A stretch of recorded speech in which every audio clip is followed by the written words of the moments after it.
Bonjour Farida. Bonjour. On est avec les Gilets jaunes constituants du 91. Bonjour les amis. Voilà, Wilson, Farida Belgoul. Tu nous reçois aujourd'hui pour parler de l'enfance, de l'école et des programmes d'éducation sexuelle à l'école, c'est ça? C'est ça. Ok, Farida, ton nom il n'est pas inconnu. On t'a connu dans les années 2014-2015 avec les JRE, les journées de retrait de l'école. Moi je m'en souviens, c'était par rapport à des programmes pour le primaire ou le... Il y avait une expérimentation en cours à l'époque qui avait été lancée par le ministre de l'Éducation nationale du moment, lequel s'appelait Vincent Peillon, qui expérimentait dans plusieurs écoles de France et de Navarre un programme intitulé ABCD de l'égalité. Et en fait, la notion d'égalité était prise en charge par l'Éducation nationale comme paravent d'un enseignement absolument particulier et contestable. Cet enseignement, c'était celui de l'idéologie du genre. Alors, qu'est-ce que c'est que l'idéologie du genre? C'est une idéologie instituée en théorie, évidemment non vérifiée, et plutôt même le contraire, qui consiste à faire croire aux gens, et qui devait donc être enseignée de manière pratique aux enfants dans les écoles depuis le plus jeune âge. Il était question de faire croire aux enfants qu'ils pouvaient en gros changer de sexe, quoi, que le sexe dans lequel ils étaient nés pouvait être l'objet d'une modification selon leur desiderata. C'est l'idée selon laquelle le genre d'une personne est le produit de la société, c'est le produit du monde, et ce n'est pas une donnée naturelle, ce n'est pas inné. Et qu'à partir du corps biologique, on pouvait concevoir dans une mentalité particulière que tout en ayant un sexe de femme, eh ben, on se prenne pour un garçon, un homme, et tout en étant un homme biologiquement, de se considérer comme une femme.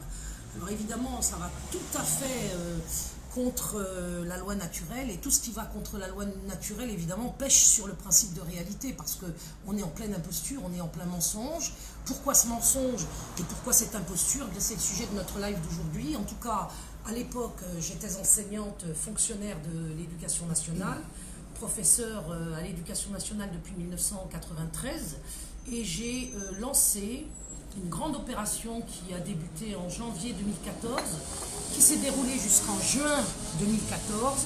Et cette opération s'était intitulée « Journée de retrait de l'école pour l'interdiction de la théorie du genre à l'école », puisqu'il s'agissait de protéger nos enfants de cette idéologie complètement destructrice, traumatisante et surtout mensongère, car comme je l'ai dit à l'instant, on ne peut pas changer de sexe parce qu'il y a des données innées de la loi naturelle contre lesquelles on ne peut évidemment pas aller. C'est comme si subitement j'allais proposer aux enfants de respirer avec l'estomac et pas avec les poumons. Donc c'est complètement ridicule. Alors ça c'est pour le dire simplement. Excuse-moi Farida, juste une petite question. Cette théorie du genre, ça vient des États-Unis?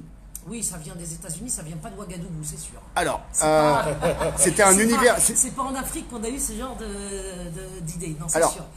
c'était qui cet universitaire américain très bizarre Mais il y a plusieurs sources en vérité, donc on peut dire qu'effectivement ça vient de l'Occident moderne dans son avant-garde la plus destructrice de l'humanité. On peut parler des États-Unis, mais aussi il y a eu des relais en France. On a considéré en fait, si on reprend la phrase de Simone de Beauvoir qui disait « on ne naît pas femme, on le devient », c'est exactement ce dont je viens de vous parler, à savoir que la possibilité de se ressentir dans un genre différent de son sexe biologique est une réalité avec laquelle il faudra faire à partir de maintenant. C'est-à-dire que moi, et voilà, je suis née dans un sexe de femme, et si subitement j'ai envie, enfin subitement, si profondément, soi-disant, j'ai envie de me sentir dans le genre masculin, il suffira que je le dise pour que la société tout entière le reconnaisse. Ce qui est évidemment, comme je le disais tout à l'heure, une imposture, mais c'est surtout une aberration complète, quoi. C'est comme si un chat demain venait, s'il avait l'usage de la parole et de l'esprit, nous dire qu'il se sentait plutôt être un chien. Donc là, on est dans quelque chose qui dépasse l'entendement. Et nous avons eu la chance, en lançant ce mouvement des journées de retrait de l'école en 2014, d'être entendus, d'être compris, ce qui prouvait qu'effectivement les opérations en cours inquiétaient visiblement les parents, puisqu'ils nous ont suivis quand on leur a proposé, quand je leur ai proposé de retirer une journée par mois à leurs enfants de l'école pour faire interdire cet enseignement de la théorie du genre dans les établissements scolaires. Mais excuse-moi, juste cet universitaire américain, c'était Kinsey? Alfred Kinsey, oui.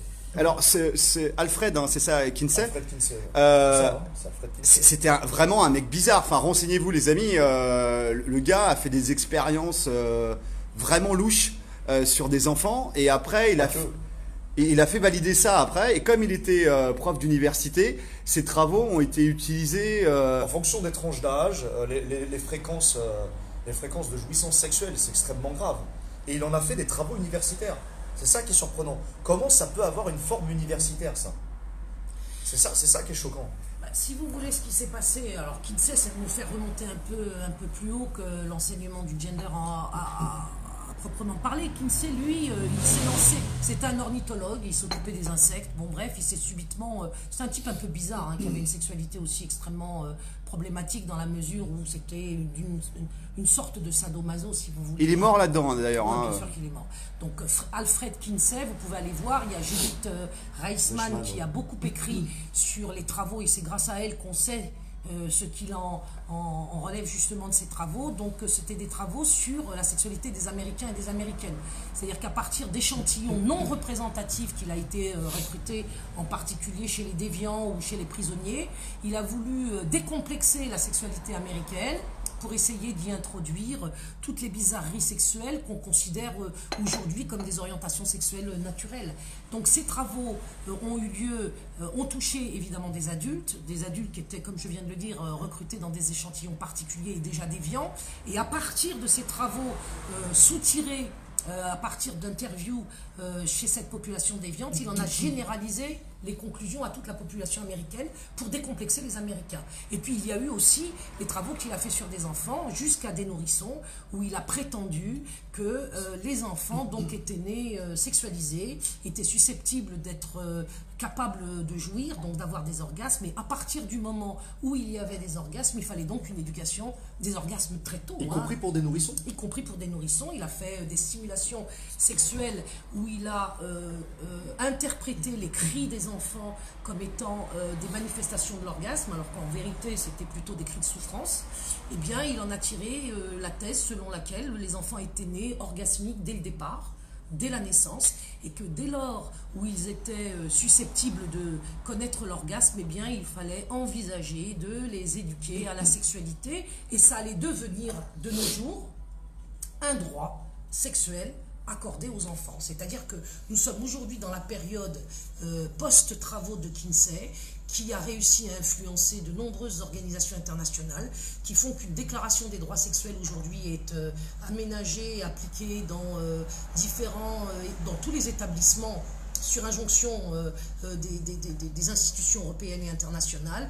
Et cette déclaration des droits sexuels est donc mise en œuvre, malheureusement, dans tous les établissements d'accueil des enfants, c'est-à-dire à l'école, mais pas seulement à l'école, ça peut être dans les centres aérés, dans les colonies de vacances, etc. Donc on est dans une situation aujourd'hui où l'enfant est traité comme un adulte, où son innocence n'est plus prise en compte, où son immaturité sexuelle est niée, et où on considère que l'enfant peut être un partenaire sexuel entre enfants, mais aussi, pourquoi pas, avec des adultes. Mais alors, attends, c'est dingue. Donc, à partir des travaux d'un taré, parce que le mec, c'était un taré, hein, Kinsey. Enfin, moi, je le dis, c'est Mishka qui parle. Hein. Moi, je sais pas, je connais pas du tout le dossier, mais d'après ce que là, je viens d'entendre, c'est un taré, le gars. Et à partir de ces travaux-là, les gars font une théorie et essayent de l'imposer à travers la planète entière, pas seulement aux États-Unis, mais aussi en France, sous le couvert du progressisme. C'est ça? Oui, mais ça, c'est les travaux aussi de Marcuse. L'homme unidimensionnel, on y retrouve des traces de tout ça. Je veux dire, dans la mouvance mai 68, dans la mouvance jouir sans entrave, quelque part, il y a eu écho des travaux de Kinsey. Si on regarde bien les choses en face, oui, si on a découlé.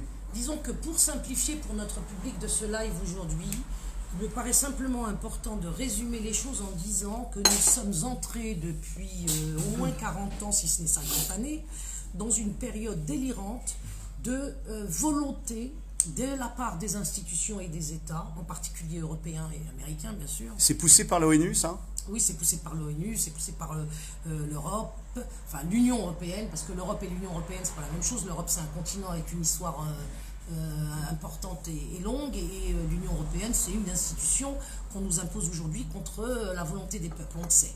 Donc, ce que je voulais vous dire en termes simples, c'est que depuis une quarantaine d'années, on peut dire effectivement depuis 68, 68, ça fait pas 40 ans, ça fait plus. Un peu plus, oui. Un peu plus. Bien, eh bien, on va vers une tendance extrêmement grave et dangereuse qui consiste à vouloir sexualiser les enfants. C'est-à-dire qu'on propose aux enfants une éducation dans les institutions qui consiste à les mettre en présence de l'activité de leur sexe à disposition et à leur apprendre comment ça fonctionne pour pouvoir justement l'utiliser. Parce que si je vous apprends le fonctionnement d'un instrument de musique, c'est pas pour le regarder de loin, c'est pour le pratiquer.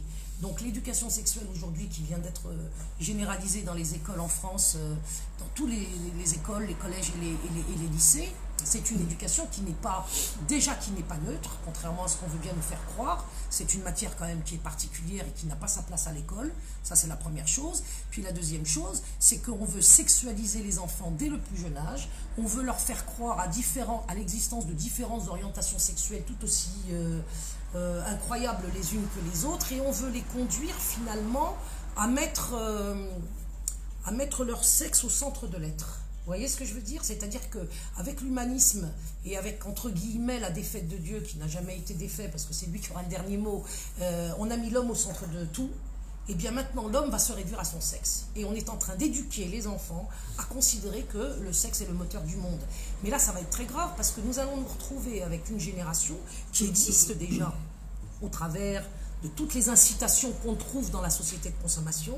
On se retrouve avec une génération qui est d'une certaine façon obsédée par l'activité sexuelle, sous toutes ses formes, comme dirait l'autre perverse polymorphe, qui va nous conduire à une société qui n'aura plus du tout le sens du bien et du mal, le sens des parents, de l'existence des parents, le sens du respect des relations qui doivent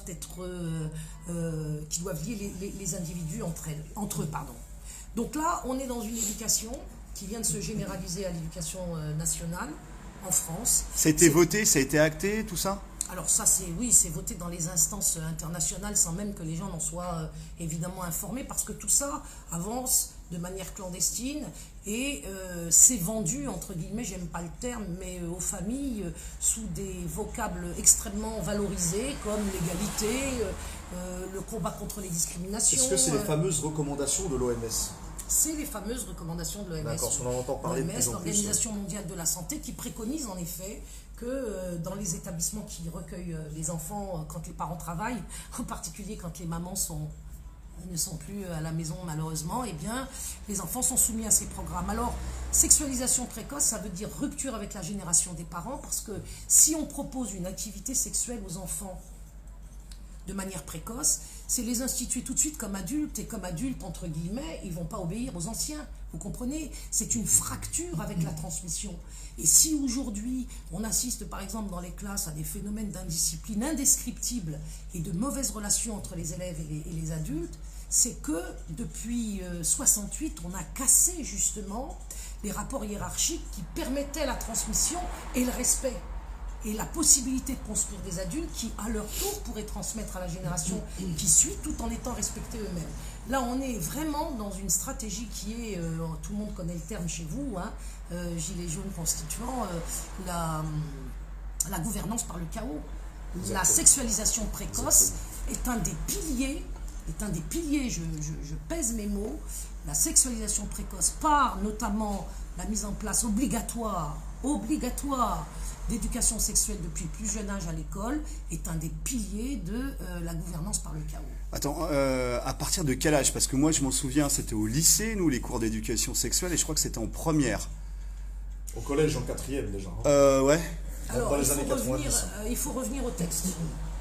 Il faut faire un petit peu d'histoire, je vais le faire très simplement. On est dans une situation où Nous avons la généralisation annoncée par Marlène Schiappa et Jean-Michel Blanquer, le ministre de l'Éducation nationale, la généralisation d'une loi dite Aubry, A-U-B-R-Y, du gouvernement socialiste en son temps, qui date de 2001.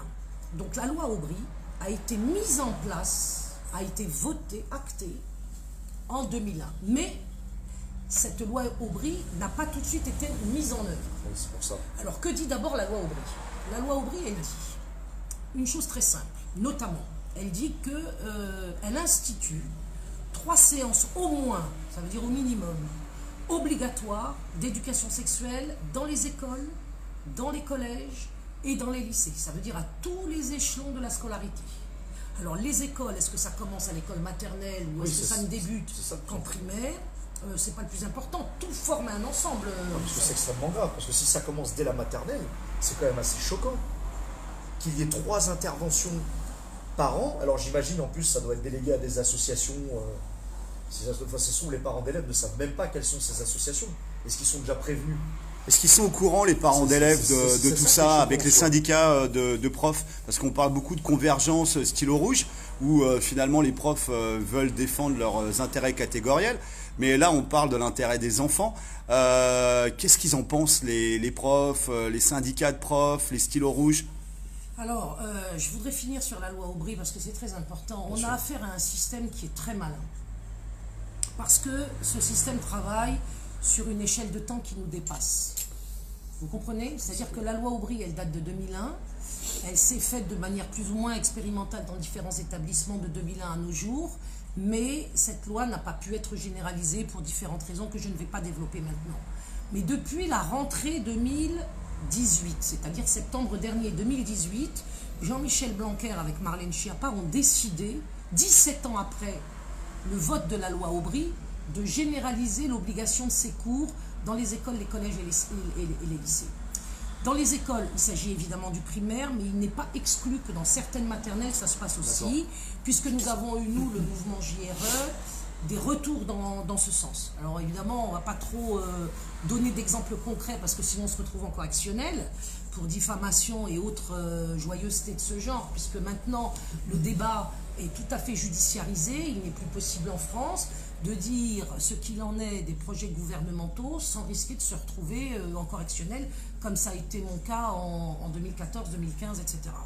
Puisque après le mouvement des journées de retrait de l'école, la répression s'est abattue évidemment sur moi et on m'a accusé des pires choses au point de m'amener à propos d'une affaire qui avait évolué à jouer les tours en correctionnel où j'ai été condamnée à de très lourdes amendes pour avoir finalement osé alerter les parents parce que le fond il est là. À chaque fois que j'ai été réprimée, c'est en vertu du fait que j'ai transgressé la loi du silence.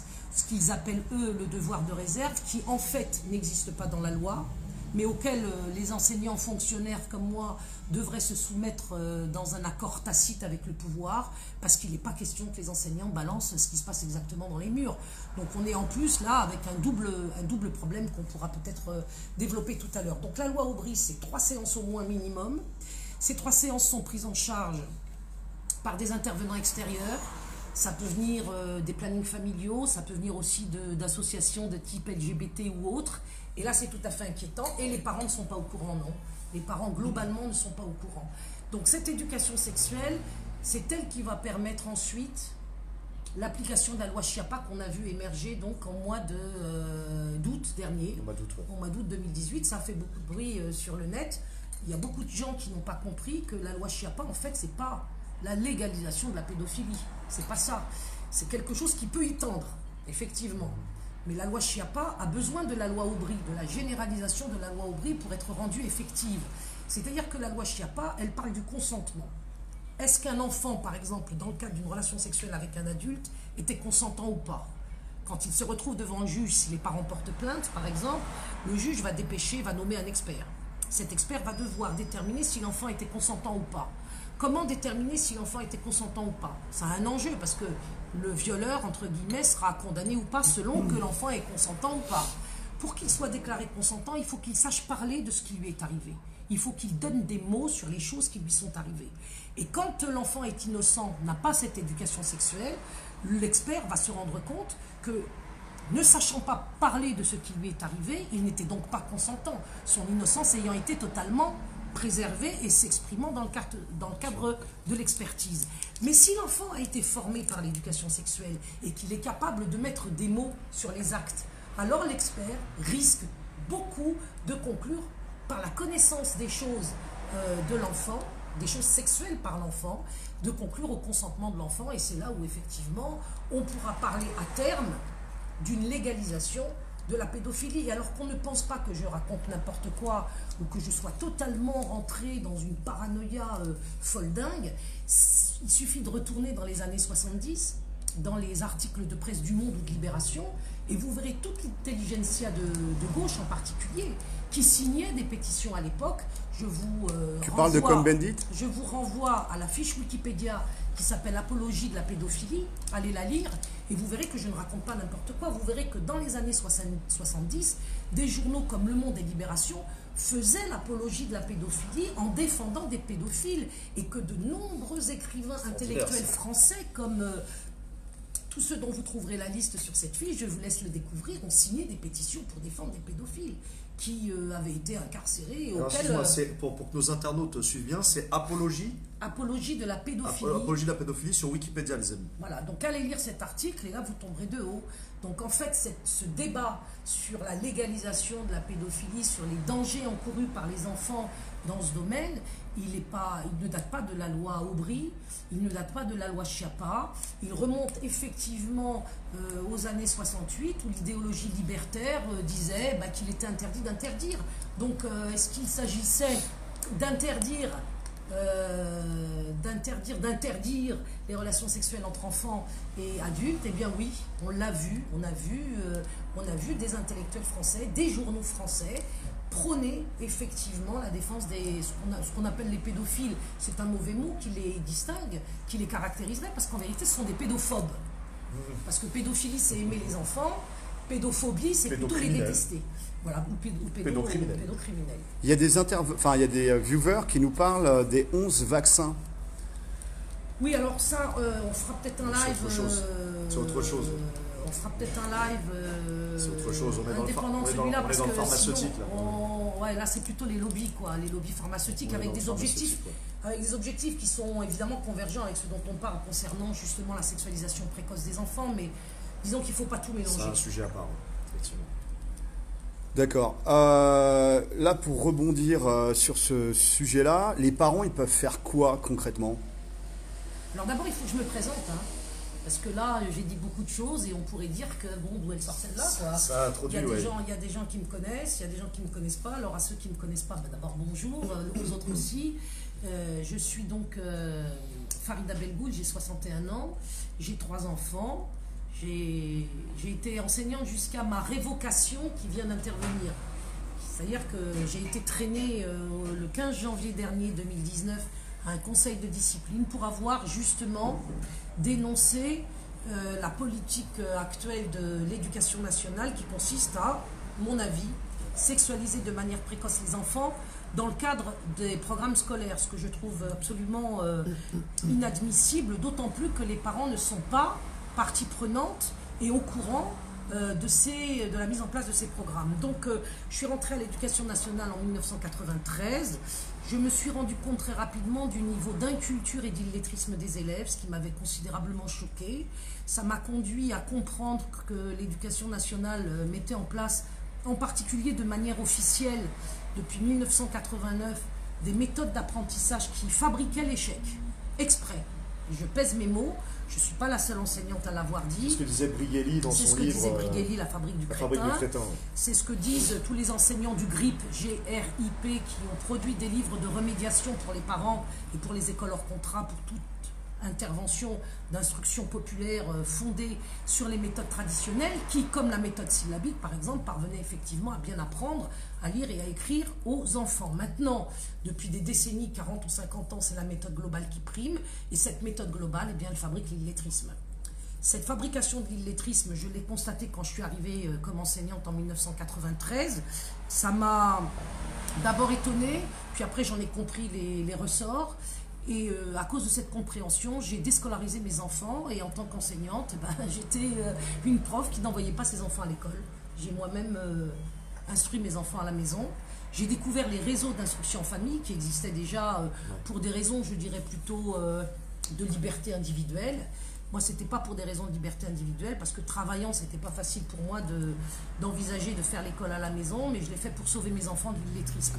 Puis peu à peu, en étant professeur à l'éducation nationale, j'ai vu les dégâts de ces méthodes qui finalement ont alimenté considérablement la délinquance dans les quartiers, l'inculture complète, la déstructuration mentale des jeunes, leur indiscipline étant une résultante de ces programmes ineptes et de ces méthodes d'apprentissage qui les déconstruisent, qui les démolissent, quoi, en fait, ça démolit les jeunes.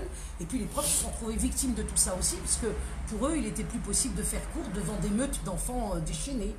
Et pourquoi ils étaient déchaînés? Parce que tout simplement, ils ne savaient pas lire et écrire, et que les programmes restaient quand même très compliqués, et face à des textes d'histoire, de géographie, de mathématiques, de français, qu'on ne pouvait pas déchiffrer, évidemment, excusez-moi le mot, mais c'est le bordel qui l'emporte dans la classe. Donc, je me suis mis en tête de trouver une solution pour sauver les jeunes de l'illettrisme. J'ai créé en 2008 une association pour justement remédier dans les quartiers populaires à cet illettrisme, et surtout pour faire la démonstration que l'échec scolaire ne provenait pas des familles et des jeunes, mais elle provenait bien d'une fabrication de l'école. Et là encore, j'insiste, je n'étais pas, et je ne suis pas la seule enseignante à le dire, de cette façon-là, en tout cas. Et puis, excuse-moi, je vais juste te poser une question pour jeter un pavé dans la mare, un peu provocante. Est-ce que pour toi, c'était pas voulu par le système, ça? Cette fabrique du crétin. Est-ce que c'est quelque chose de planifié, d'organisé, ou c'est tout simplement quelque chose qui a échappé à l'éducation nationale, ils se rendent compte maintenant de leurs erreurs? Non, ils ne reconnaissent pas leur erreur. Là, je pense qu'il n'y a pas eu d'erreur. L'échec scolaire, c'est la réussite de l'école, c'était le plan. Moi, on ne peut pas aujourd'hui penser autrement, parce que ça fait 50 ans qu'on enregistre les dégâts de la méthode globale, donc ça, on a quand même du recul. On sait que ça fait du mal à l'apprentissage, aux enseignements. On le sait quand on est de bonne foi.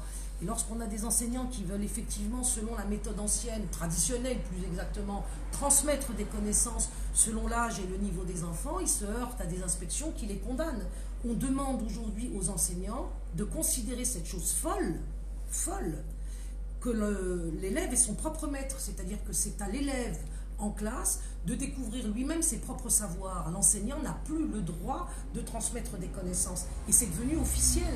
Ça s'appelle la loi d'orientation de 1989, qui a été signée évidemment par un socialiste du nom de Lionel Jospin. Et c'est acté. C'est acté. Monsieur Jospin. Les profs ne sont plus respectés parce qu'ils ont officiellement, statutairement démissionné du statut de maître.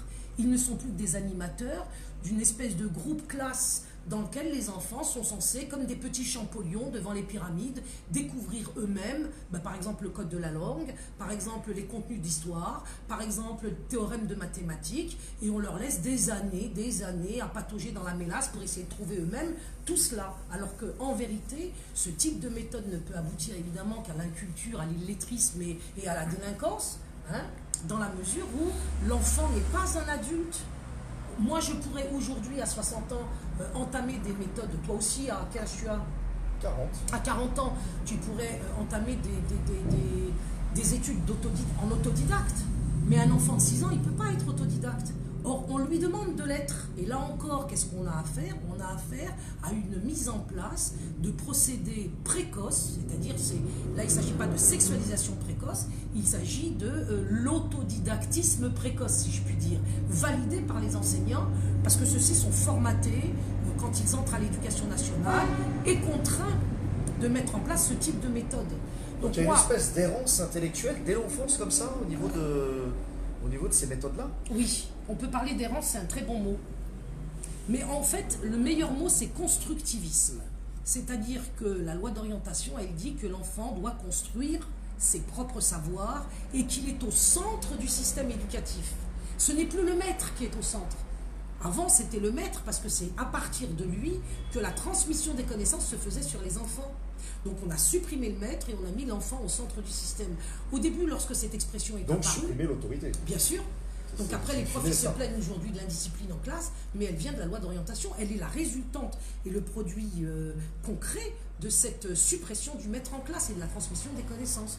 Donc dans un premier temps, moi je me suis battue contre évidemment ces méthodes absolument mortifères, et puis on en est arrivé du constructivisme intellectuel dont je viens de parler, on est arrivé fatalement au constructivisme sexuel, c'est-à-dire la théorie du genre, les cours d'éducation sexuelle. Ça veut dire quoi? Ça veut dire que de la même façon qu'on préconise que les enfants sont au centre de leur instruction, on va aussi préconiser le fait qu'ils vont être, à l'âge où ils ont, constructeurs de leur sexualité dès le plus jeune âge.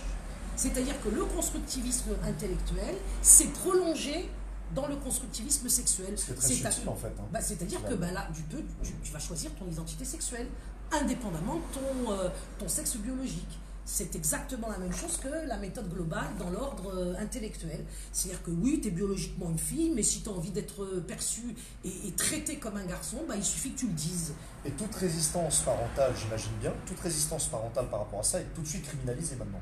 Ah oui. Puisque là, on va dans l'homophobie, on va dans le... tu empêches l'enfant d'aller vers du transgenre, c'est criminalisé en soi. C'est ça. C'est extrêmement grave quand même ce que tu es en train de dire. C'est grave, mais c'est... je dis c'est grave, oui, c'est très très grave, c'est criminel, hein, si je peux m'exprimer ainsi. Le fait d'en avoir parlé comme ça m'a coûté mon poste, puisque maintenant je suis révoquée. Ça fait 3 jours qu'en tant qu'enseignante, le rectorat de Versailles, après m'avoir convoqué donc à un conseil de discipline qui s'est tenu le 15 janvier dernier, a pris la décision par le ministre Jean-Michel Blanquer de l'Éducation nationale, a pris la décision de me révoquer. C'est-à-dire qu'à l'heure où je vous parle, je ne suis plus fonctionnaire, je ne suis plus enseignante de l'Éducation nationale, je viens d'être châtiée, non pas parce que j'ai violé des enfants, ou parce que j'ai monté une escroquerie, ou parce que j'ai frappé un directeur d'école. C'est à la mode ça, hein, tout ce que tu dis. Je n'ai rien fait de tel. Ce qu'on me reproche et la raison pour laquelle on m'a viré de l'Éducation nationale il y a 3 jours, c'est que j'ai alerté les parents sur 3 points. C'est depuis 2008, ça fait ces 10 dernières années. Je les ai alertés sur cette fabrication de l'échec scolaire programmée. Je les ai alertés sur l'enseignement dans leur dos de la théorie du genre, et je les ai récemment alertés sur la mise en place et la généralisation des cours d'éducation sexuelle, que je trouve personnellement absolument inadmissible, parce que l'école n'est pas le lieu où on doit parler de sexe à des enfants qui nous ont été confiés en toute confiance par leurs parents, qui ne sont pas d'accord, et je dirais que là, il y a trahison des parents, vraiment. Donc moi, j'ai pris mes responsabilités en tant que mère. En tant que mère, déjà, j'ai pris mes responsabilités quand j'ai déscolarisé mes propres enfants, parce que je voulais qu'ils sachent vraiment lire, écrire et compter, qui est la base de tous les enseignements. Si vous enlevez les enfants de l'école et que vous les gardez simplement pour leur apprendre à lire, écrire et à compter, vous allez en faire des hommes libres. Parce que c'est à partir de là qu'effectivement, alors on peut envisager d'être autodidacte ou de faire n'importe quelle formation de métier et y parvenir. Les cas sont nombreux qui le vérifient. Aujourd'hui, j'ai 61 ans, j'ai été convoquée comme une gamine qui aurait commis un délit à un conseil de discipline.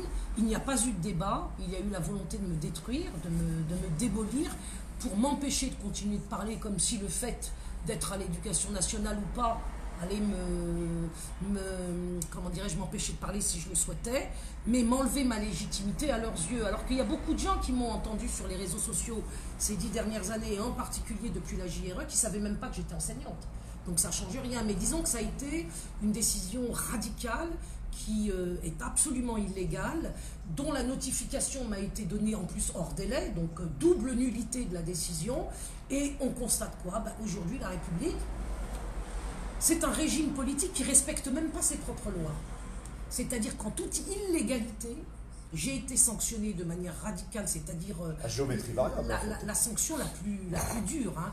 On a 4 groupes de sanctions quand on passe en formation disciplinaire, et on m'a donné, j'ai été victime, on peut le dire comme cela, de la sanction la plus lourde qui soit, sans qu'il y ait, et de manière tout à fait disproportionnée, puisque je le répète, c'est très important, je n'ai commis aucun autre crime que celui d'avoir alerté les parents sur la fabrication de l'illettrisme, l'enseignement de la théorie du genre et la généralisation des cours d'éducation sexuelle. Je ne suis pas une pédophile qui aurait abusé d'enfants, je n'ai volé et frappé personne à l'intérieur de l'éducation nationale, a fortiori je n'ai même pas eu de reproches quant à mes œuvres en tant qu'enseignante dans l'éducation nationale. Je n'ai pas eu un rapport professionnel négatif. Il s'agissait d'activités militantes que j'effectuais en dehors de mes heures de service. Et tout a été utilisé dans le cadre d'un procès politique, je dirais, de type stalinien, pour me dégager, déjà pour se venger de moi, c'est certainement. Pour te casser. Pour me casser et pour faire peur. Et tu as fait appel à cette décision dans l'éducation? Oui. Il y a autour de moi des gens qui croient encore au droit. Alors pourquoi pas tenter cela? Personnellement, j'y crois moins, mais disons qu'on va laisser la chance au droit de montrer ce dont il est capable. Oui, il y aura un recours qui sera mis en place. Il a d'ailleurs été envoyé déjà aujourd'hui. Il y en a un autre qui va suivre. Je ne crois pas au changement d'avis de cette éducation nationale qui a bien réfléchi avant de me révoquer, c'est-à-dire de me mettre à la porte. Il faut savoir qu'un fonctionnaire révoqué n'a pas le droit au chômage derrière, puisqu'on a, en tant que fonctionnaire, on avait la garantie de l'emploi, donc on n'a jamais cotisé pour le chômage. Donc ça veut dire, quel que soit ton âge ou ta situation, tu pourrais te retrouver sans rien, sans salaire, sans indemnité, sans... Ben oui. Tout fonctionnaire révoqué se retrouve sans rien. À 61 ans, à 61 ans, à quelques années de la retraite. Ils auraient pu me faire une sanction du type mise à la retraite d'office, qui était avant la révocation, ils ne l'ont pas fait, ou bien me suspendre pendant une durée indéterminée avec des mois de sursis si jamais je recommençais. Non, ils sont allés au plus radical, au plus violent. Et ça, c'est très inquiétant pour les parents. Parce que s'ils en sont là, vis-à-vis de moi, où vont-ils aller sur la personne des enfants? Que vont-ils faire aux enfants? Qu'est-ce qu'ils veulent obtenir de la part des autres enseignants? C'est-à-dire qu'on est vraiment dans un fonctionnement qui a mis en place une omerta redoutable qui ne peut que nous inquiéter sur le sort des enfants à l'école. L'école, c'était une très belle chose. Hein? C'est un établissement dans lequel on entrait et où on pouvait se développer sur le plan intellectuel. L'école est morte. L'école n'existe plus. Ça paraît fou lorsque je le dis, mais aujourd'hui, l'école n'apprend plus à lire et à écrire. C'est une contrainte acceptée par les enfants et par les parents, du coup. Ben, c'est-à-dire que de la même façon qu'on recherche le consentement sexuel, on recherche aussi le consentement à l'égard de l'illettrisme, le consentement à l'égard de tout ce qui se fait. La fabrique de l'abrutissement généralisé avant que l'enfant rentre dans la télé-réalité ou consomme du jeu vidéo. Non, mais je dirais que c'est plus que l'abrutissement. C'est-à-dire que le système ne peut perdurer que si nous sommes d'accord avec lui. Si nous ne sommes pas d'accord avec lui, si nous nous opposons, ne serait-ce même que dans notre fort intérieur, il ne peut plus avancer. Donc le système passe son temps à fabriquer du consentement. Alors, comment on fabrique le consentement? Ben, d'abord en y allant progressivement par dose homéopathique, mais dans le cadre d'une involution de l'école qui est certaine, et qui est progressive et qui met tout le monde en situation de complicité. Et cette complicité aujourd'hui va toucher les enfants eux-mêmes, puisque lorsqu'ils vont être sexualisés par les programmes scolaires notamment, parce qu'il n'y a pas que la sexualisation précoce par les programmes scolaires, il y a aussi toute la société aujourd'hui qui est sexualisante, eh bien on va arriver... Le portable, la tablette, l'enfant qui va aller sur YouPorn alors qu'il peut voilà. éviter le moins de 18 ans. Eh ben, on va arriver à la situation historique que les croyants connaissent, qui s'appelle Sodome et Gomorrhe. Sauf que Sodome et Gomorrhe, c'est la fin d'un cycle. Et lorsqu'on aura atteint, et on n'y est pas très loin de cette époque de Sodome et Gomorrhe actualisée à notre temps, eh bien moi je pense que cette civilisation va recevoir un coup fatal. Et ce coup fatal ne proviendra pas d'une résistance populaire, parce que malheureusement pour l'instant, cette résistance populaire ne semble pas prendre la mesure des dangers que courent les enfants actuellement. Et j'appelle d'ailleurs tous les gilets jaunes à se rendre compte que ce combat pour la défense de l'innocence, de l'intégrité, de la santé mentale et morale et physique des enfants, c'est la pierre angulaire de notre avenir. Si vous avez des enfants démolis, il n'y a pas d'avenir pour personne. Aujourd'hui, si on regarde la situation des vieux dans les EHPAD, qu'est-ce qu'on peut conclure? On peut conclure qu'ils ont été abandonnés par leurs enfants, relégués dans les mains de l'État. Eh bien, c'est ce qui va arriver encore de manière beaucoup plus redoutable par des enfants qui auront été dissociés par l'éducation sexuelle et toute forme de sexualisation précoce. C'est-à-dire qu'aujourd'hui, ces enfants qui vont être sexualisés trop tôt, au moment où ce n'est pas le moment, vont perdre de vue ce qu'est le bien et ce qu'est le mal. Et ça, il suffit simplement d'aller vers des rapports comme le rapport Rodriguez, qui l'a parfaitement compris et expliqué. Des enfants sexualisés bien avant l'âge, ce sont des enfants qui vont être des hommes, si on peut appeler ça des hommes maintenant, et des femmes sans foi ni loi. Alors excuse-moi, est-ce que tu peux préciser quel est le rapport Rodriguez? C'est un rapport de l'éducation nationale? C'est un rapport qui vient faire état, on peut le retrouver sur Internet, qui vient faire état des conséquences de la sexualisation précoce, par exemple. Et on voit dans ce rapport que des enfants stimulés sexuellement trop tôt, et l'éducation sexuelle est une stimulation sexuelle.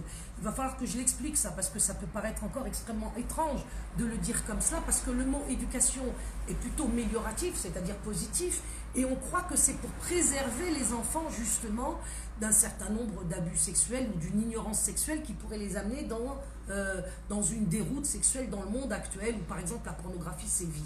Mais non, l'éducation sexuelle fait partie de la sexualisation précoce, comme la pornographie. Au même titre que la pornographie. Au même titre que la pornographie. Grave, ça, quand même.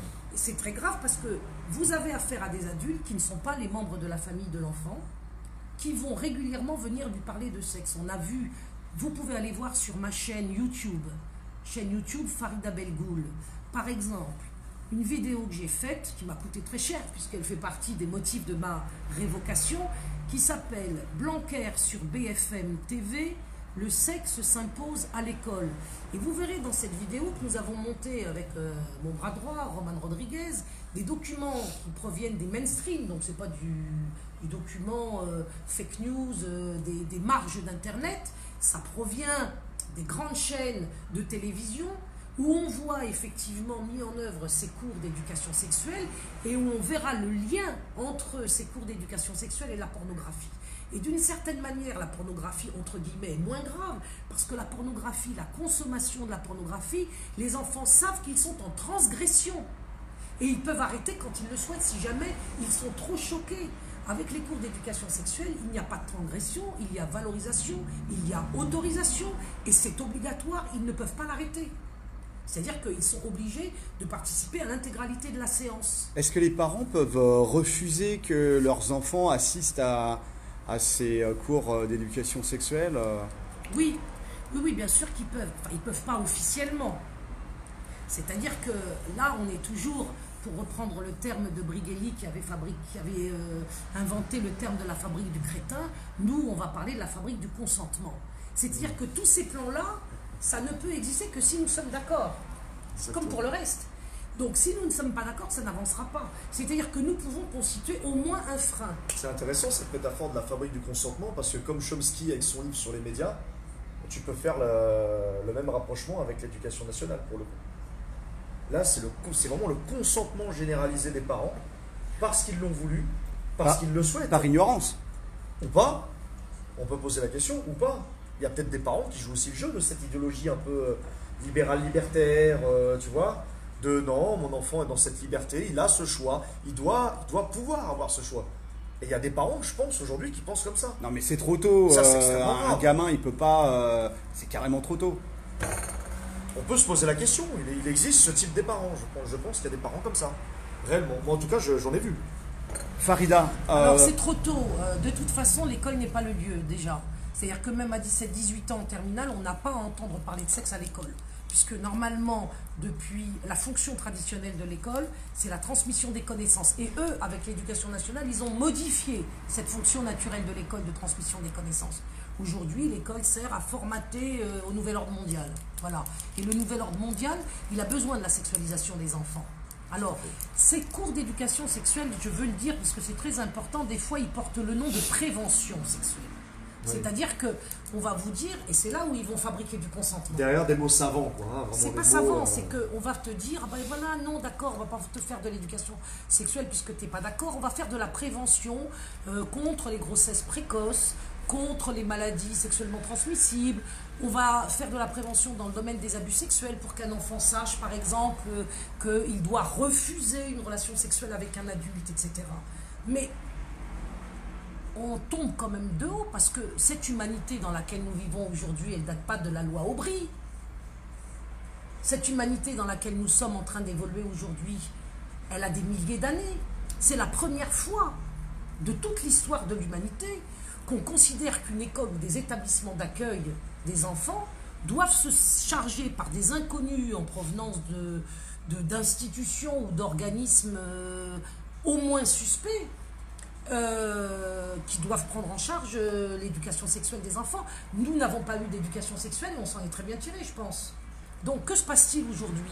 Il se passe tout simplement qu'on veut fabriquer, je dirais à terme, du Sodome et Gomorrhe. Et donc il faut du consentement. Et ce consentement va prendre différentes formes. C'est-à-dire que on a remarqué, nous, dans le mouvement JRE, que ceux qui n'étaient pas consentants, c'était les croyants, musulmans, chrétiens et autres. Ça, on l'a remarqué. Ceux qui ne sont pas d'accord de manière ferme et définitive sur cet enseignement sexuel, ce sont des croyants. Un système de valeurs traditionnelles et religieuses qui garde encore un esprit et une vision du sexe bien particulière. Qui sont attachés à la loi naturelle. Alors pour eux, par exemple, même la prévention n'a pas lieu d'être, puisque dans le cadre de la foi qui est la leur, ils considèrent qu'on n'a pas à avoir de relations sexuelles hors mariage, par exemple. Ce qui fait que la problématique des grossesses précoces ne se pose plus. Vous comprenez que c'est réglé. Les maladies sexuellement transmissibles aussi, elles sont réglées par le fait que dans nos religions, moi je suis musulmane, et bien si j'ai pas de relations sexuelles hors mariage, je risque pas d'avoir des maladies sexuellement transmissibles. Mais il y a un mais. Est-ce qu'on ne peut pas aussi affirmer aujourd'hui, l'hypothèse suivante, c'est que est-ce que même les croyants, la génération de croyants, dont notamment ma génération, où le porno est arrivé massivement, notamment avec les films Canal+, et maintenant avec le support internet, c'est extrêmement grave, est-ce qu'on ne peut pas avancer l'hypothèse suivante, c'est que des parents de ma génération, par exemple, voire même un petit peu au-dessus et surtout en dessous, n'ont pas été influencés par la pornographie mondialiste, enfin on va dire la pornographie de marché, et du coup ça s'est répercuté sur les enfants. C'est-à-dire cet esprit encore libéral, libertaire de oui c'est vrai, il faut faire attention, c'est les gosses, on rigole pas avec ça, mais bon, laissons un peu de liberté, laissons un peu de, tu vois, laissons un peu aller, faisons confiance à l'éducation nationale. Oui, mais attends, on peut pas affirmer ça. Liberté sans valeur, c'est du chaos, c'est la perte. Enfin, tu perds. Bien sûr, mais comme les croyants, comme toutes les autres catégories sociales de cette population, elle vit dans un environnement. Cet environnement, on sait à quel point il est touché par cette problématique. Donc, croyons pas, je dirais, ça te touche. Ça te touche de plein fouet. Ah mais moi j'ai pas dit que les croyants n'étaient pas touchés. J'ai dit que parmi ceux qui étaient le plus plus clairement... C'est une hypothèse que je fais. Oui. J'ai dit que parmi ceux qui étaient le plus clairement vigilants et opposés, il y avait beaucoup de croyants. Oui, effectivement. Bon, parce il y a un peu des des agnostiques. De valeurs. Mais on a remarqué aussi, ça c'est des constats que nous faisons sur le terrain dans le cadre de notre militantisme, les athées sont beaucoup plus favorables. Vous voyez, il y a une espèce de lien qui pourrait peut-être s'expliquer, c'est pas le lieu aujourd'hui, mais entre l'athéisme et le consentement à la sexualisation précoce, et la foi et le refus de la sexualisation précoce. Donc, bon, c'est pas le lieu aujourd'hui. Moi, je pense que, et j'en ai rencontré des athées, parents protecteurs, ne veulent pas de cette éducation sexuelle parce que quand même on est arrivé à un degré de science, je veux dire sociologique, psychologique, qui permet quand même de comprendre que parler de sexe à un enfant de 3 ans, de 6 ans ou 12 ans ou même de 16 ans dans le cadre d'un programme scolaire est absolument inadmissible parce que ça fait effraction dans l'esprit de l'enfant. Effraction, ça veut dire traumatisme. Vous vous rendez compte qu'on est en train de parler de sexe sur la place publique quand on nous empêche de parler de Dieu sur la place publique? Il est possible aujourd'hui de parler de sexe dehors, à l'école, mais il n'est pas possible de parler de Dieu. C'est pour montrer un peu le décalage qu'il y a entre les projets de l'éducation nationale et la stupéfaction des parents qui sont confrontés à cela. Alors, qu'est-ce qu'on met en place pour fabriquer le consentement? D'abord, ça se fait progressivement, et on met en place l'école de la terreur, qu'on appelle l'école de la confiance. Alors, explique-nous ça. C'est quoi ça? L'école de la terreur, c'est la révocation de Farida Bennoul. C'est les représailles des parents qui ont fait la JRE en 2014, c'est-à-dire descente de la gendarmerie, de la police. Sous le prétexte fallacieux que tu serais sorti de ta réserve, enfin, de ton éthique professionnelle. Enfin, ils ont bien dû à un moment donné invoquer un prétexte fallacieux. Oui, bien sûr, ils ont dit manquement à mon devoir de réserve. Sauf que le devoir de réserve n'existe pas dans la loi en ce qui me concerne, d'une part.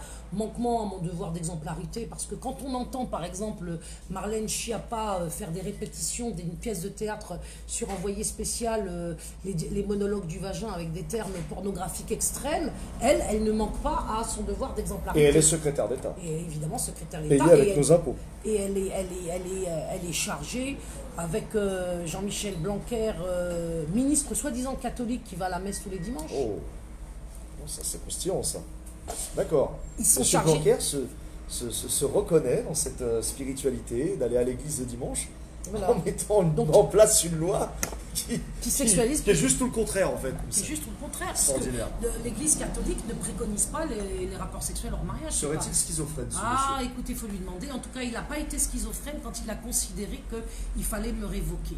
Donc le problème aujourd'hui, quand je parle du consentement des parents qui est fabriqué de manière progressive et sous le joug de la terreur, c'est-à-dire qu'aujourd'hui on fait peur.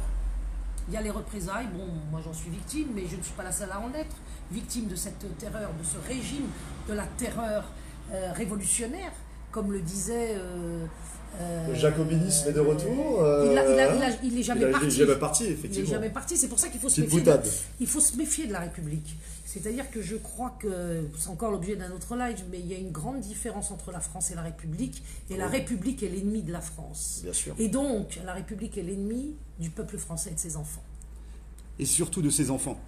Farida, il y a beaucoup de nos viewers qui posent des questions. Je vais me permettre de t'en poser certaines. Ça parlait des livres scolaires, Fernand Nathan, etc. T'en penses quoi? Bien, écoutez, lorsque vous avez le ministère de l'Éducation nationale, qui à l'origine en 1932 était de l'instruction publique. De l'instruction publique. Oui, on est passé de l'instruction publique en 1932 à l'éducation nationale. En fait, le but, c'est retirer aux parents l'autorité parentale. On l'a vu récemment avec la loi qui a fait passer sur les formulaires scolaires. C'était sous le gouvernement de Léon Blum. Non, c'est... oui. Attends, parce que tu me perturbes là. Ouais. On vient de voir récemment la loi qui nous fait passer de père-mère à parent 1, parent 2. Alors ça veut dire quoi, parent 1, parent 2 Ben, ça veut dire qu'il n'y a plus de père, il n'y a plus de mère. Ah oui, C'est-à-dire que c'est pas très l'autorité structurant tout ça. parentale est en train d'être retirée aux parents.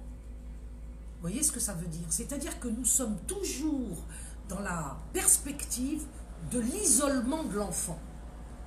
De l'isolement de l'enfant et de le mettre au centre d'un système où il est tout seul. Sauf qu'il n'est pas indépendant, il est dépendant. Le petit homme, à la différence des animaux, il a besoin de plusieurs années pour se construire de manière définitive, pour pouvoir enfin compter sur ses propres forces. Il faut longtemps à un homme, à un être humain pour être indépendant. Et dans cette période de construction de son indépendance, il a besoin de ses parents et puis il a besoin de ses éducateurs, de tout son milieu familial, éventuellement aussi de son milieu, je dirais, scolaire. Mais lorsque les institutions sont décidées finalement à l'isoler pour le faire lui le centre de son monde tout seul, qu'est-ce qui va lui arriver? Comme le petit chaperon rouge, il va se faire dévorer par le loup. D'accord. Il y a une autre question par rapport aux syndicats de profs. On sait qu'ils sont très corporatistes, très bien implantés dans l'éducation nationale. Quelle a été leur position par rapport à ton combat de protection de l'enfance?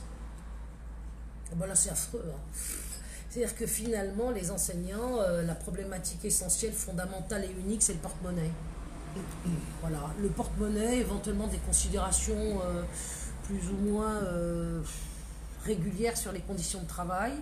Ils n'ont jamais pris la mesure de la catastrophe qui se jouait dans leurs écoles, c'est-à-dire de la fabrication de l'illettrisme par les pédagogistes et les constructivistes qui s'appuyaient sur la loi d'orientation dont j'ai parlé tout à l'heure de Lionel Jospin, et ils sont consentants quant à la sexualisation des enfants dans des cours d'éducation sexuelle qui sont généralisés. En fait, aujourd'hui, sur le plan des enseignants, on peut malheureusement dire que je suis la seule à m'être levée contre tout ça. Donc là, tu accuses les syndicats d'enseignants de complicité Oui. Ah bah oui, bien sûr. Tous les syndicats enseignants sont d'accord avec la sexualisation précoce. Alors ils ne vont pas vous l'appeler comme ça, ils vont dire prévention, éducation sexuelle, lutte contre la pornographie, lutte contre les discriminations, lutte contre l'homophobie, mais au fond, ce dont il est question, je le répète, allez le voir dans ma vidéo intitulée BFM, non, Jean-Michel Blanquer sur BFM TV. Sur BFM en plus, tout un symbole. Tout un symbole. Ça veut dire que c'est officiel, c'est pas une fake news. Ah oui, non. Et c'est officiel dans leur bêtise, en fait. C'est officiel. Jean-Michel Blanquer a écrit au recteur des académies donc en septembre pour généraliser l'éducation sexuelle. Renseignez-vous sur ce que c'est que l'éducation sexuelle. Nous, on a fait des vidéos sur la chaîne YouTube de Farida Belgoul. Vous y trouverez des documents issus des mainstream, donc tout ce qu'il y a de plus officiel qui vous montre bien qu'il y a quand même un grave problème. Et à l'égard de ce problème que ressentent les parents protecteurs, parce que vous avez malheureusement des parents qui ne le sont pas. Alors ça, c'est encore un autre cas dont il faudra peut-être parler un jour. Mais si on en est là, c'est qu'aussi, il y a malheureusement des parents qui ne sont pas protecteurs. Bien sûr. Et qui sont même prédateurs. Alors donc là, on rentre dans des considérations extrêmement graves, puisque l'enfant, là, son isolement est total. Mais si les parents cessent de prendre à leur charge la protection qui leur incombe à l'égard de leurs enfants, eh bien, on se retrouve dans la même situation de prédation qu'ils livrent eux-mêmes au secteur prédateur de la société. C'est horrible ce constat de consentement de ses parents, enfin tu sais, C'est la peur qui fait, parce que tout passer a de été... protecteur à prédateur, mais c'est quelque chose de terrible quand même. De prédateur de fait, parce que quand vous êtes un parent prédateur, mais que vous livrez tous les matins votre enfant à des établissements prédateurs, bah oui, vous participez à la prédation qui s'exerce sur votre enfant, puisque c'est vous qui les conduisez là-dedans. Et que faire? Alors que faire? Ça, c'est la bonne question. On s'organise, convergence des luttes avec les Gilets jaunes. Absolument, absolument. Il faut, et c'est pour cela que je vous remercie 1000 fois. C'est le bon Dieu qui vous a envoyé vers nous aujourd'hui. Et franchement, dans ce contexte de ma révocation, vous êtes un rayon de soleil, vous êtes une bouffée d'oxygène. Et je voudrais vraiment vous remercier, vous les Gilets jaunes constituants du 91. Merci vraiment à vous et à toute l'équipe. Hein. Je vous salue vraiment bien bas. Et je dis qu'à partir de vous, vous allez jouer un rôle historique si vous faites en sorte que tous les Gilets jaunes de France prennent la mesure de ce qui se passe actuellement contre les enfants. Voilà. C'est-à-dire qu'aujourd'hui, sur les ronds-points, il faut qu'on commence à en parler. Il faut qu'on commence à s'informer. Et il faut qu'on demande une revendication qui ne coûte pas un centime à l'État. Donc on ne vient pas nous raconter que des mesures prises en faveur des Gilets jaunes pourraient ruiner le pays. Ce n'est pas vrai. Il faut demander de manière nette, ferme et radicale, sans faire de concession à qui que ce soit, l'abrogation de la loi Aubry. L'abrogation de la loi Aubry, c'est l'abrogation des cours d'éducation sexuelle, que ceux-ci soient définitivement abrogés et que les enfants ne soient pas soumis dans le dos de leurs parents pendant qu'ils travaillent pour payer les taxes de l'oligarchie à la sexualisation précoce. C'est inadmissible. Vous devez, je vous en supplie les Gilets jaunes, prendre à votre charge cette revendication de l'abrogation de la loi Aubry et aussi parallèlement l'abrogation de la loi Schiappa. L'abrogation de ces deux lois ne coûte pas un centime à l'État. Donc là, tu es en train d'inviter tous les Gilets jaunes au niveau de leurs ateliers constituants à travailler au niveau de la modification des articles de la future Constitution sur des textes de protection de l'enfance. Oui, bien sûr. Sauf qu'on ne peut pas attendre, si tu veux, la mise en place de cette nouvelle constitution protectrice des enfants. Là, tout de suite, il faut une revendication sur les ronds-points. Partout sur les ronds-points doit apparaître des banderoles pour l'abrogation de la loi Aubry, pour l'abrogation de la loi Schiappa. Ça veut dire une grosse mobilisation des parents et surtout des... comment dirais-je Il faut valider ce combat. Peut-être se rendre devant les établissements, devant l'éducation nationale. Non, devant les établissements, je ne veux pas de troubles. C'est vraiment les parents eux-mêmes qui se responsabilisent, oui. qui écrivent, qui se mobilisent par rapport à leurs enfants. Qui écrivent, on verra. Ce que je veux dire, c'est que sur les ronds-points doivent fleurir des banderoles sur l'abrogation de la loi Aubry, sur ne dites pas non à, parce que non c'est positif, c'est répulsif. Il faut dire oui à l'abrogation de la loi Aubry. Il faut dire sauvons nos enfants de la sexualisation précoce. Protégeons nos enfants de l'éducation sexuelle. Il faut que tous les slogans soient positifs pour qu'ils soient attirants. L'oligarchie, quand elle s'adresse à nous pour nous manipuler, elle parle avec des slogans et avec une phraséologie positive. Ouais. Les gens qui résistent ont toujours tendance à s'exprimer sur le pan de la négation. C'est pas bon. Oui à l'abrogation de la loi Aubry, oui à l'abrogation de la loi Schiappa, pour la protection de nos enfants de l'éducation sexuelle. Toujours des slogans positifs. Ça, c'est la première chose. Il faut que ces panneaux-là fleurissent dans toutes les manifestations Gilets jaunes.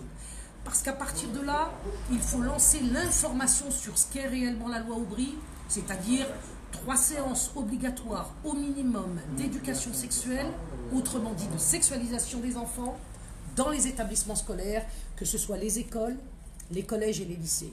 Ce qu'on refuse pour l'école, on doit le refuser aussi au lycée.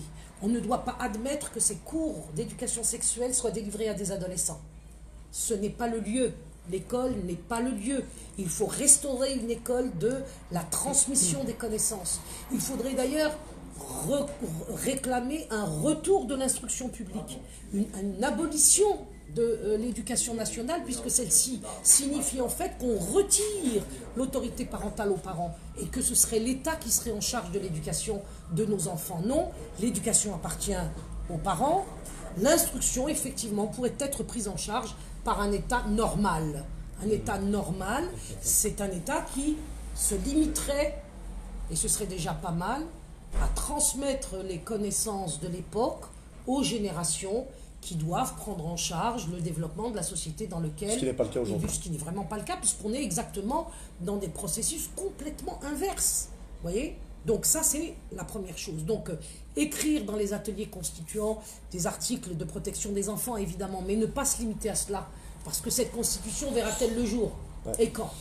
Et là, nous sommes en difficulté parce que nos enfants subissent tout de suite cette éducation sexuelle. Donc c'est tout de suite quand même qu'il faut montrer que nous ne sommes pas consentants. Une réaction rapide et efficace. Voilà. Alors nous, ce que nous avons proposé, le mouvement JRE, c'est la chose suivante. Vous allez sur le site et sur la chaîne YouTube Farida Bengoul, vous allez sur le site mouvement-jre.com ou bien sur la chaîne YouTube Farida Bengoul et vous chercherez les modalités d'une action qui s'appelle Portes ouvertes sur l'éducation sexuelle.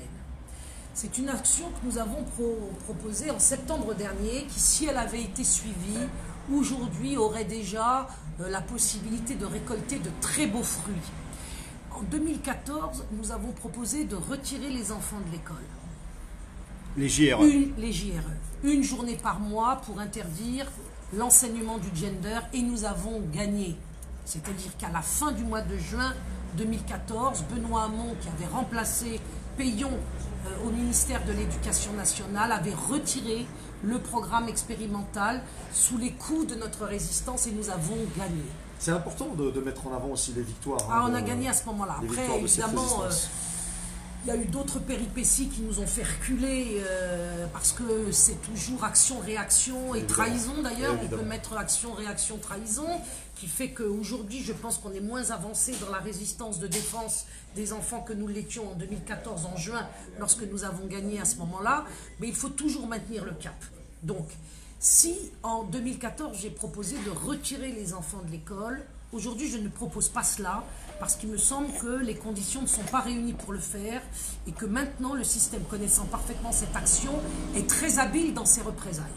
Et l'école de la terreur met en place des représailles qui vont justement terroriser les parents et les empêcher de retirer leurs enfants de l'école de manière symbolique pour justement exprimer leur refus de cette éducation sexuelle. Ce que je propose aujourd'hui. Vas-y, Wilson. Non, mais j'allais te poser la question justement, les alternatives.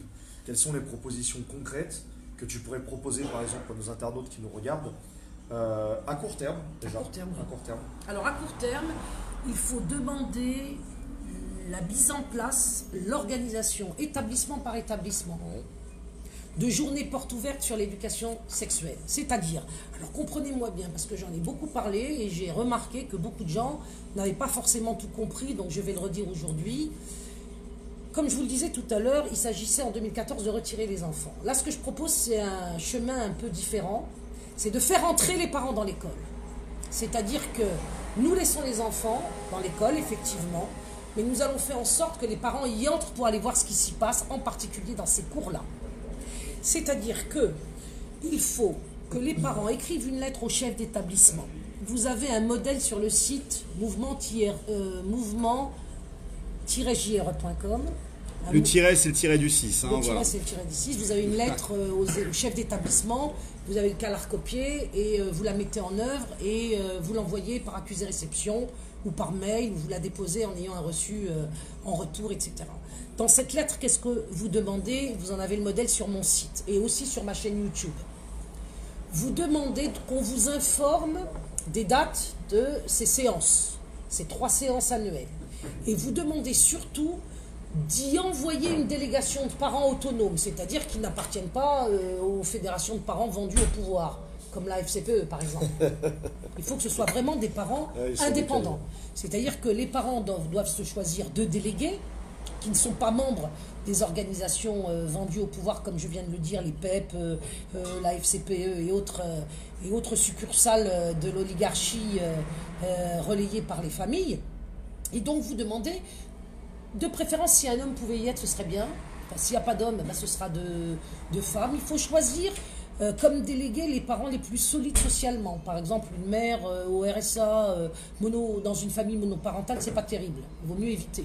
Parce qu'elle pourrait avoir des représailles qui pourraient ensuite la mettre évidemment en difficulté. Donc il faut vraiment choisir dans chaque école les parents qui sont le plus solides socialement, qui ont le plus de garanties sociales, d'aller voir la directrice et de dire écoutez, nous on veut être présents au moment des cours que vous allez délivrer, des cours à la sexualité que vous allez délivrer à nos enfants. Voire faire un live Facebook, pourquoi pas, pour pouvoir témoigner de non, ce qui ça se c'est passe. pas possible. Non. On va rester dans le cadre juridique scolaire. C'est-à-dire que le texte scolaire, le texte officiel dit que les parents sont à part entière, c'est écrit dans les textes de l'éducation nationale, les parents sont à part entière membres de la communauté éducative. Donc à ce titre... Tu peux rappeler le texte je n'ai pas là sous les yeux, mais tout est sur notre site. D'accord. Hein, mais il suffit de regarder sur Internet, sur Le concept de communauté éducative, comme on mettra le... D'accord. On mettra sous la vidéo, Oui, peut-être. on va mettre le... On mettra le lien. J'ai pas le texte, mais en tout cas, c'est comme ça que c'est écrit nommément, quoi. Donc les parents font partie de la communauté éducative. À part entière. Ok. Donc à ce titre-là, ils vont demander au chef d'établissement, que ce soit les directeurs d'école, les principaux de collège ou les proviseurs des lycées, d'envoyer une délégation constituée de 2 parents pour assister à ces cours. Et on attend la réponse. La réponse doit être donnée par écrit. On ne doit absolument pas attendre quoi que ce soit d'une négociation verbale. Hein, parce que comme vous avez pu le voir, l'éducation nationale ne veut pas discuter, vient de me révoquer. S'ils avaient voulu discuter, ils ne m'auraient pas révoqué, ils auraient discuté avec nous. Ça, c'est sûr. Et cette opération, elle est importante, pourquoi? Parce qu'elle va vous permettre de vous rendre compte par vous-même, dans le cadre de l'école de vos enfants, de ce qu'il en est effectivement. Et vous allez voir si on vous dit ou pas la vérité dans l'école de la confiance. Vous allez voir si dans l'école de la confiance, on vous respecte en tant que parent ou pas. Vous allez voir si les textes de loi sont mis en œuvre par l'école de la confiance ou pas. Et quand vous allez constituer que ça n'est pas le cas, que les directeurs finalement risquent la révocation s'ils vous disent la vérité, ou sont de toute façon des suppôts du système, eh bien il va falloir sérieusement que vous réfléchissiez à des actions qui viennent effectivement de manière radicale, c'est-à-dire de prendre le, comment dirais-je, problème à la racine, pour protéger vos enfants. Et là, une fois qu'on aura fait tout ce travail d'information par l'opération porte ouverte, on pourra envisager des journées de retrait de l'école. Parce que nous aurons une base solide, réellement informée, réellement engagée, et qui se sera vraiment relevé les manches et mouillé la chemise. Dans l'état actuel des choses, parler d'une JRE, c'est inconcevable, parce que les forces ne sont pas réunies. Pour que ces forces soient réunies, il faut sortir les parents du déni, ou quelques parents ici et là du déni, et nous envisagerons ensuite, si Dieu le veut, un mouvement de retrait qui immanquablement sera victorieux. Et en attendant même cette éventualité, de réorganisation des journées de retrait, sachez que toute délégation qui ira demander au chef d'établissement la mise en place de ces opérations portes ouvertes sur l'éducation sexuelle, vous pouvez être certain que vous avez protégé vos enfants, ils n'oseront pas les mettre en place. Parce qu'ils ne voudront pas de vous dans ces séances. Et pour ne pas avoir besoin d'être obligés de vous faire venir ou de vous refuser de venir, ils ne feront pas l'éducation sexuelle cette année. Il nous reste encore quelques mois avant la fin de l'année. Et toute semaine gagnée est une semaine de protection pour nos enfants. Merci Farida, ce live ultra intéressant pour la protection de nos enfants. Voilà, convergence des luttes, Wilson, protection de l'enfance, gilets jaunes, bah oui, tout est lié. Tout est lié puisque les gilets jaunes occupent pratiquement tous les fronts. Notamment avec les gilets jaunes constituants, on ouvre tous les fronts. C'est-à-dire que nous, on imagine une France belle, généreuse, solidaire, et donc forcément axée sur nos enfants. Parce que cette France qu'on veut, c'est le futur. Le futur, c'est plus nous. Le futur, c'est nos enfants. Nous, on est simplement on est de passage. Ça y est, maintenant, on est relégué à un niveau en fait de préparer cette future France. Et nos enfants, c'est eux qui vont faire fonctionner cet idéal qu'on souhaite. Et dans cet idéal, justement, moi, je vais te poser une question, Farida. Comment toi, au jour d'aujourd'hui, tu verrais cette future France dans le meilleur des cas au niveau de l'éducation de nos enfants? Comment tu verrais l'instruction publique? L'instruction publique, on nous a baratiné pas mal de choses. Il y a une chose qui se faisait et qui a été la base de tous les enseignements et de tous les développements intellectuels les plus extraordinaires, c'est la maîtrise du lire, de l'écrire et du compter. Si on n'a pas cette maîtrise-là, si les fondamentaux, comme on les appelle maintenant, ne sont en effet pas maîtrisés par les enfants, c'est-à-dire la maîtrise de la langue, est-ce qu'on se rend compte aujourd'hui que la langue française est en train de disparaître? Non pas parce qu'elle est attaquée de l'extérieur, mais parce qu'à l'intérieur, aujourd'hui, notamment par l'intermédiaire du ministère de l'Éducation nationale, ne l'enseignant plus correctement, les gens ne maîtrisent plus leur langue. Et en ne maîtrisant plus leur langue, ils ne s'expriment plus. Et en ne s'exprimant plus, ils ne se défendent plus. Combien de parents nous avons, nous, qui viennent nous demander de l'aide simplement pour écrire une lettre? Pour écrire une lettre aujourd'hui, des familles qui ne sont pas les derniers migrants arrivés par le dernier canoë-kayak du jour. Non, non, des familles de plus ou moins classe moyenne qui n'ont pas les mots pour s'adresser à une institution scolaire en termes tels que la lettre soit reçue de manière respectable par l'interlocuteur scolaire. Est-ce que tu penses que quelque part c'est pas lié aussi au rapport à la lecture? Parce que moi j'ai l'impression que le rapport à la lecture il est quasiment en voie de disparition. Non mais le rapport à la lecture, justement, on a dégoûté les enfants de la lecture par les méthodes dont j'ai parlé tout à l'heure. C'est-à-dire que la lecture... Pour toi ça part des méthodes en fait. Bien sûr, puisque la lecture est un résultat. La lecture est un résultat de la maîtrise. Et donc quelque part de l'envie d'aller lire. Évidemment, parce que lire aujourd'hui est devenu une opération extrêmement compliquée et fatigante pour les esprits. Les gens vont sur les écrans, ce qui vient encore abîmer leur intelligence et le développement dans leur cerveau des plages qui leur permettraient d'avoir accès facilement au texte.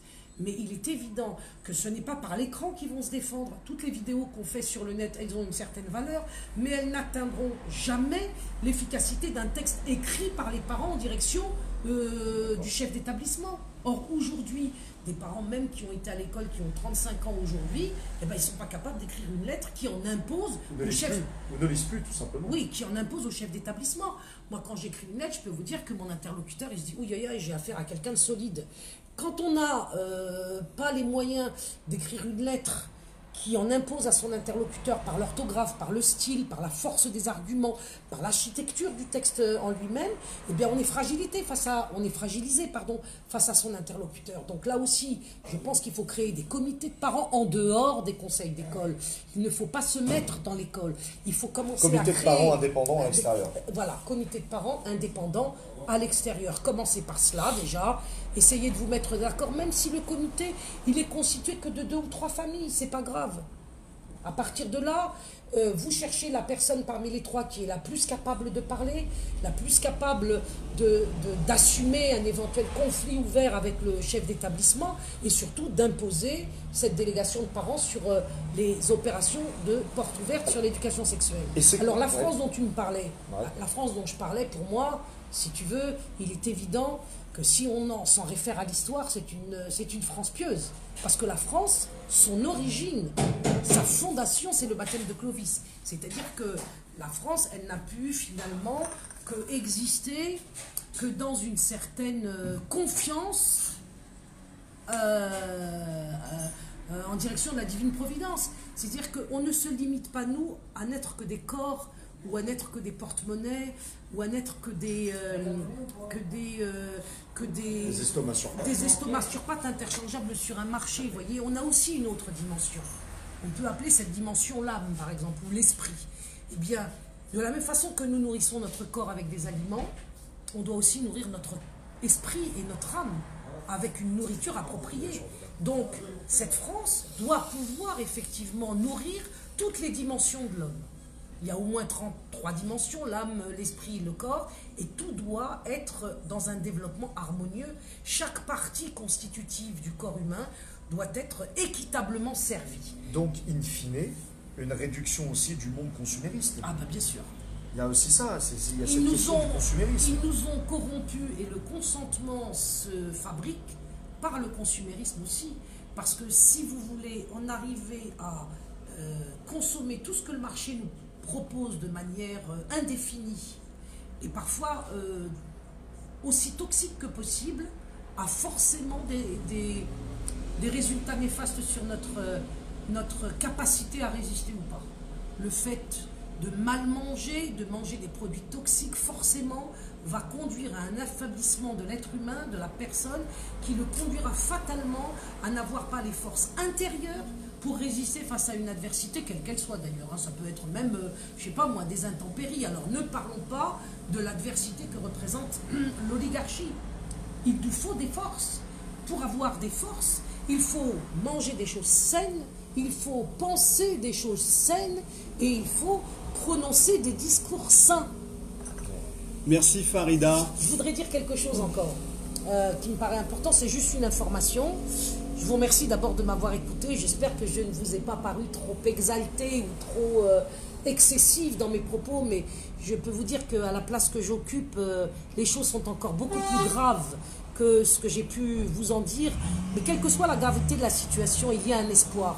Cet espoir, il est logé en nous, il est logé dans notre cœur. Il y a une transcendance, il y a une immanence. Il faut faire jouer les deux dimensions de l'homme, comme je viens de le dire. Et c'est dans l'harmonie de ces deux dimensions ensemble que nous allons pouvoir trouver les forces pour nous battre. Alors, dans cette ligne, je dirais, directrice, tous les vendredis soirs à 21h30, avec le père Horowitz, Roman Rodriguez, Mehdi Amar, nous faisons un live pour commenter l'actualité, pour faire des propositions d'action, et puis aussi pour donner aux parents la force, l'énergie et la foi de se battre. Alors, ce live, on peut le retrouver où ? Chaîne YouTube Farida Belgoul, tous les vendredis à 21h30. Comme on parlait justement de l'importance de la lecture, est-ce que tu aurais un livre à conseiller aux parents en ce moment, un livre pour comprendre le monde actuel? Voilà, tu m'as posé une colle. Je t'ai posé une colle. Oui, tu m'as posé une colle parce qu'il y en a plusieurs, donc... Par rapport à la problématique de l'éducation nationale, de tout ce qui est gender qui est imposé par l'ONU, avec tous ces relais politiques et associatifs en France. Je vais proposer un livre qui s'appelle La débâcle de l'école, qui est une série de textes écrits par des enseignants qui sont des républicains en plus, contrairement à moi. La débâcle de l'école, et vous y verrez des enseignants républicains, athées, alors que moi je ne suis pas républicaine et pas athée, c'est d'ailleurs ce qu'on me reproche. Enfin, je l'assume, je pense que sur cette terre aujourd'hui, faire la distinction, je l'ai dit tout à l'heure, entre République et France, c'est important. Moi, je pense que la France, c'est pas la République et la République, c'est pas la France. Et je C'est pense clair. même que historiquement, évidemment, ceux qui ont des connaissances dans ce domaine savent que la République est l'ennemi de la France. Voilà. C'est un fait historique sur lequel on peut pas mentir, sauf quand on est de gauche ou d'extrême gauche ou d'une droite libérale qui nous conduit aux impostures que nous vivons tous aujourd'hui. Donc la débâcle de l'école. Vous avez aussi, mais qui sont les assassins de l'école? Vous avez aussi, vous auriez dû me dire, parce que j'aurais pu préparer des titres, qui sont les assassins de l'école, qui est écrit quand même par une personne de gauche, la débâcle de l'école, le journal d'une institutrice clandestine, qui est très intéressant parce que vous verrez comment une institutrice qui est consciente de ce que son rôle doit être de transmettre des connaissances et pas de laisser l'enfant seul face aux apprentissages, eh bien, a joué son rôle d'institutrice de manière clandestine par rapport à l'éducation nationale. Et ça s'appelle le journal d'une institutrice clandestine. C'est un début. Juste pour De rebondir, Rachel Boutonnet, le journal. Rachel Boutonnet. Juste pour rebondir sur ce que tu as dit, donc il y avait des écrivains de droite, de gauche, etc. Maintenant, tout ça, ces notions sont dépassées. Sur les gilets jaunes, au niveau des ronds-points, de toutes les opérations, des actions, etc. Il y a le peuple, dans sa diversité, donc avec des sensibilités de gauche, de droite, du milieu, du centre, etc. Et puis il y a l'oligarchie. Donc c'est pas dépassé alors. S'il y a des sensibilités, Il y a des sensibilités, mais donc c'est pas dépassé. mais il n'y a parce pas de que division entre droite et gauche. Il faudrait qu'il n'y ait pas de sensibilité de cet ordre-là. Parce que c'est ça le problème. Moi, je suis ni de droite, ni de gauche, ni d'extrême droite, ni d'extrême gauche. Quoi qu'on en dise, pour me calomnier, me réduire, me marginaliser, je suis vraiment en dehors de la perspective politique politicienne. Je suis pour la défense de la loi naturelle. Je suis pour la mise en place d'un mouvement offensif et vertical en faveur de la défense de nos enfants. Car si nous n'avons plus à demeure des enfants intègres, nous allons tous péricliter. C'est-à-dire que ce n'est pas une question qui se limiterait à des histoires de changer les couches culottes des petits. Non. Il est question d'utiliser la sexualisation précoce pour faire avancer le nouvel ordre mondial, parce qu'on aura modifié le paradigme, parce qu'on aura modifié la nature humaine, parce qu'on aura modifié la génération qui, par la sexualisation, va se retrouver peu à peu confondue dans une confusion où ils ne pourront plus distinguer le bien du mal, le haut du bas, le bien commun et la malédiction. Et nous avons besoin que notre génération, nous avons besoin que nos enfants, que nous engendrons, soient nos héritiers. La sexualisation précoce empêche nos enfants d'être nos héritiers. Je sais que ça paraît extraordinaire, mais comprenez simplement que si des enfants sont sexualisés et peuvent avoir affaire à la sexualité, c'est qu'on les a transformés en adultes. Et un adulte n'obéit pas à un autre adulte. C'est l'enfant qui obéit à ses parents. Donc on veut couper les liens et l'autorité parentale pour isoler encore l'enfant et le livrer finalement au nouvel ordre mondial. C'est le loup, le nouvel ordre mondial, et l'enfant, c'est le petit chaperon rouge qui se balade tout seul dans la forêt. Et qu'est-ce qui se passe avec l'histoire du petit chaperon rouge? Eh bien, vous le comprenez parfaitement. Il faut faire disparaître la grand-mère.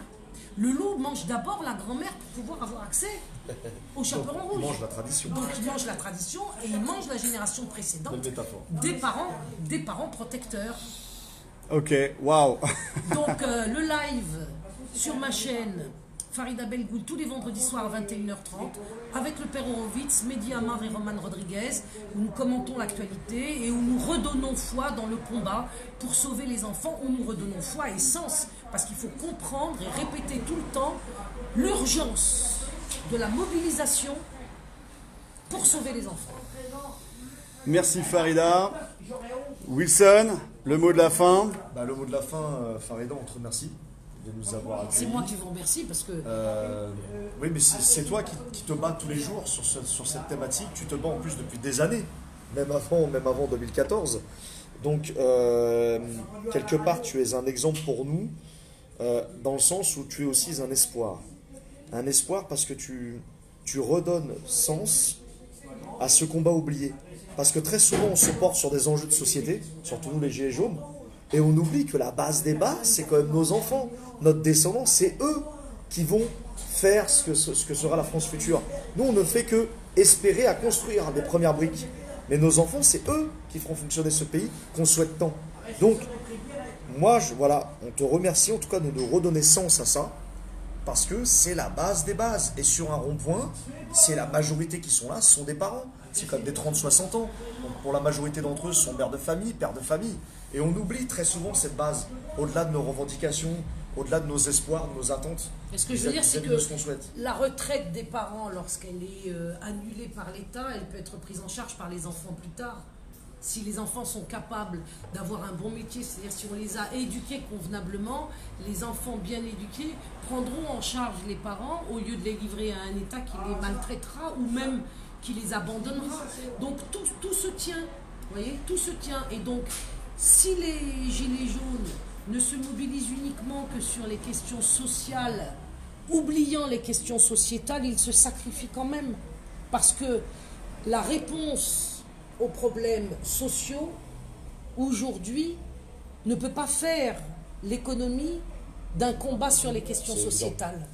C'est évident. C'est-à-dire que on est en train de s'égarer peut-être un peu parfois en se focalisant uniquement sur les questions sociales, pendant que parallèlement, sans qu'il y ait la moindre résistance, puisque trop focalisé justement sur le matériel, on laisse passer des lois contre les enfants. Et les lois contre les enfants, c'est des lois contre les parents. Et c'est vrai que la loi Schiappa et la loi Aubry, on a été plus que passifs sur ces lois-là. Et c'est tellement, je dirais même, devenu anodin, enfin c'est anecdotique même, c'est devenu anecdotique. Pour l'abrogation de la loi Aubry. Clairement les amis, Gilets jaunes, amis Gilets jaunes de toute la France, à tous ceux qui nous regardent et tous ceux qui agissent sur le terrain, sur vos ronds-points, mettez des banderoles, oui à l'abrogation de la loi Aubry et in fine la loi Schiappa, clairement. Voilà les amis, vous étiez avec les Gilets jaunes constituants du 91, force et honneur, on ne lâche rien, et puis montez des équipes à tous les parents, voilà.